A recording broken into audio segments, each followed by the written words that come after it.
Welcome to my channel.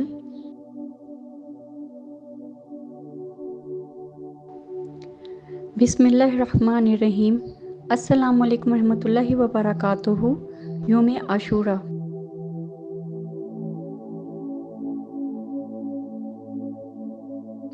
योम आशूरा क्या है? साल में कुछ दिन ऐसे होते हैं जो दूसरों से ज़्यादा फजीलत वाले होते हैं। ऐसा ही एक दिन 10 मुहर्रमुल एहराम का दिन है जिसे योम आशूरा कहा जाता है, जो कि इस्लामी कमरी तकवीम के पहले महीने में आता है। लफ्ज़ आशूरा लफ्ज़ इशरा से माखूज है, जिसका मतलब अरबी में 10 है। ये ख्याल किया जाता है कि योम आशूर मुख्तलिफ तारीख़ी वाक़यात की याद में मनाया जाता है, जिसमें वो दिन भी शामिल है जब हज़रत मूसा अलैहिस्सलाम और बनी इसराइल को मिस्र में फ़िरौन के जुल्म से निजात मिली थी। 7 जुलाई 2024 बरोज़ इतवार मुहर्रम का पहला दिन और नया इस्लामी साल 1446 हिजरी था। इस साल आशूरा का दिन 16 जुलाई 2024 बरोज़ मंगल है। आशूरा का दिन मुहर्रम की 10वीं तारीख से मिलता है। इस दिन रोज़ा रखना मुस्तहिब है और वाजिब नहीं।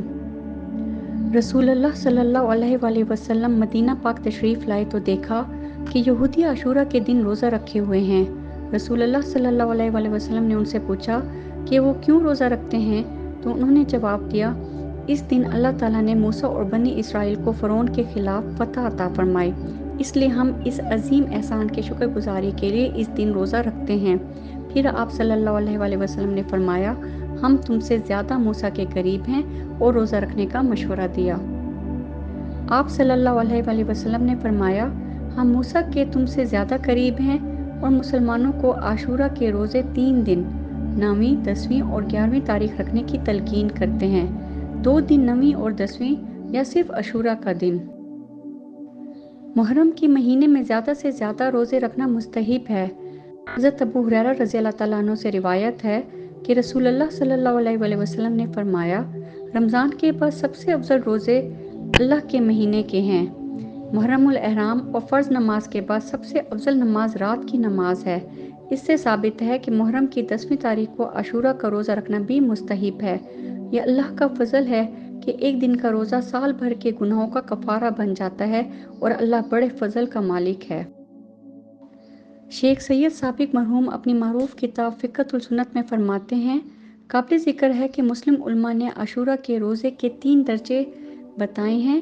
पहला, सिर्फ 10 मुहर्रम का रोज़ा रखना, दूसरा 9 और 10 मुहर्रम का रोज़ा रखना, और तीसरा आशूरा से एक दिन पहले या बाद में रोज़ा रखना। अल हाफिज़ रहमतुल्लाह अलैह फरमाते हैं, आशूरा के रोज़े के 3 दर्जे हैं। सबसे अदना दर्जा 10वीं का रोज़ा रखना, उससे ऊपर का दर्जा 9वीं का रोज़ा रखना, और सबसे ज़्यादा दर्जा 9वीं, 10वीं और 11वीं का रोज़ा रखना है। मुआविया बिन अबी सुफियान रज़ियल्लाहु तआला अन्हु कहते हैं कि मैंने रसूलुल्लाह सल्लल्लाहु अलैहि वसल्लम को ये फरमाते हुए सुना कि यह आशूरा का दिन है। अल्लाह ताला ने तुम पर इसका रोज़ा फ़र्ज़ नहीं किया, बल्कि मैं रोज़ा रखता हूँ। आपको इख्तियार है कि या तो रोज़ा रखें या ना रखें।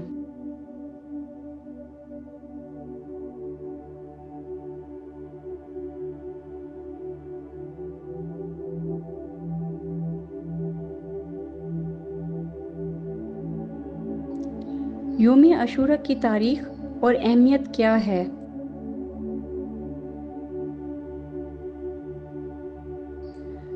करबला की जंग।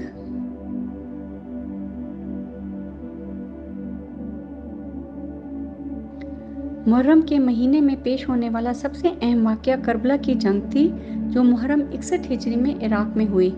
ये जंग पैगम्बर अकरम सल्लल्लाहु अलैहि वसल्लम के निवासे हज़रत इमाम हुसैन अलैहिस्सलाम के ख़ानदान और असहाब पर मुश्तमिल एक छोटी फ़ौज और उस वक्त के उम्मी खलीफा यजीद बिन मुआविया की तरफ से भेजी गई एक बड़ी फ़ौज के दरमियान लड़ी गई। ये जंग इसलिए हुई कि हज़रत इमाम हुसैन रज़ियल्लाहु तआला अन्हु ने यजीद बिन मुआविया की बैत करने से इनकार कर दिया, जो जालिम था, और अपने वालिद की वफ़ात के बाद मुसलमानों की क़यादत संभालने का ज़िम्मा खुद ले लिया था। 10 मुहर्रमुल एहराम को योम आशूरा को दुश्मन के कैंप ने हज़रत इमाम हुसैन अलैहिस्सलाम को बेदर्दी से शहीद कर दिया। ये इस्लामी तारीख़ का एक बहुत ही अहम दिन है, کیونکہ حضرت امام حسین علیہ السلام اور 72 دیگر شہداء جن میں خاص طور پر خاندان رسول صلی اللہ علیہ وآلہ وسلم کے مرد افراد بھی شامل تھے، سب نے ظلم کے خلاف اور اسلام کے تحفظ کے لیے اپنی جانوں کا نذرانہ پیش کیا۔ حضرت امام حسین علیہ السلام پیغمبر اکرم صلی اللہ علیہ وآلہ وسلم کے انتہائی قریب اور قیمتی تھے۔ بچپن میں وہ نماز کے دوران آزادانہ طور پر رسول اللہ صلی اللہ علیہ وآلہ وسلم کی پیٹھ پر چڑھتے تھے اور آپ کو بے حد محبوب تھے۔ کربلا کی جنگ کے دوران ان کا بے دردی سے سر قلم کر دیا گیا، جو کہ اسلامی تاریخ میں پیش آنے والے سب سے المناک واقعات میں سے ایک ہے۔ یوم عاشورہ کی یاد منانا۔ عاشورہ کا دن روزہ رکھنے کے ساتھ ساتھ جو کہ افضل ترین اعمال میں سے ایک ہے، اس کے علاوہ اور بھی بہت سے فائدے والے اعمال ہیں جن سے آپ اس بابرکت دن میں بہت زیادہ اجر حاصل کر سکتے ہیں۔ ان میں دنیا بھر میں ضرورت مندوں کی مدد کے لیے صدقہ اور زکوٰۃ دینا، نیز اپنے خاندان پر رقم خرچ کرنا شامل ہے۔ رسول اللہ صلی اللہ علیہ وآلہ وسلم نے فرمایا، جو شخص عاشورہ کے دن اپنے اہل و عیال پر فراغ دلی سے خرچ کرے گا، اللہ تعالیٰ اس پر پورا سال سخاوت فرمائے گا۔ عاشورہ کے دن عبادت میں اضافہ کرنا بھی ضروری ہے، جیسے زیادہ قرآن پاک پڑھنا، نبی اکرم صلی اللہ علیہ وآلہ وسلم پر درود پاک بھیجنا اور نفل اختیاری نماز پڑھنا۔ عاشورہ کے دن پیش آنے والے اہم واقعات پر غور کرنے اور ان سے اہم اسباق حاصل کرنے کا بھی یہ ایک اچھا وقت ہے جو ہماری زندگیوں میں ہماری مدد کر سکتے ہیں۔ مثال کے طور پر اللہ کی قدرت پر بھروسہ کرنا جو کہ عاشورہ کے دن پیش آئے۔ عاشورہ کی عبادتوں میں سب سے افضل عبادت یہ ہے کہ دنیا بھر میں مصیبت زدہ اپنے مسلمان بھائیوں اور بہنوں کو صدقہ کرنا ہے۔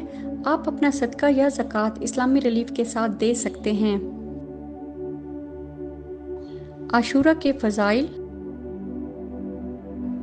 روزہ رکھنا۔ 9 اور 10 محرم عاشورہ کے دن یا 10 اور 11 محرم کو روزہ رکھیں۔ روزہ گناہوں کو مٹاتا ہے۔ قرآن پاک پڑھیں۔ اگر آپ روزہ نہیں رکھ سکتے تو قرآن پڑھنا یا ذکر کرنا آپ کو محرم کی برکات کو محسوس کرنے میں مدد دے سکتا ہے۔ یاد رکھیں، اللہ سبحانہ و تعالیٰ کے لیے جو بھی اجتماع ہوتا ہے وہ بھی بابرکت ہے اور اس میں فرشتے بھی آپ کے ساتھ شامل ہوتے ہیں۔ صدقہ دیں۔ دنیا بھر میں ضرورت مندوں کی مدد کرنا افضل ترین کاموں میں سے ایک کام ہے اور اس بابرکت دن میں ایسا کرنے سے بہت زیادہ اجر حاصل کیا جا سکتا ہے۔ عاشورہ کے دن اپنے اہل و عیال پر خرچ کرنا بھی سنت ہے۔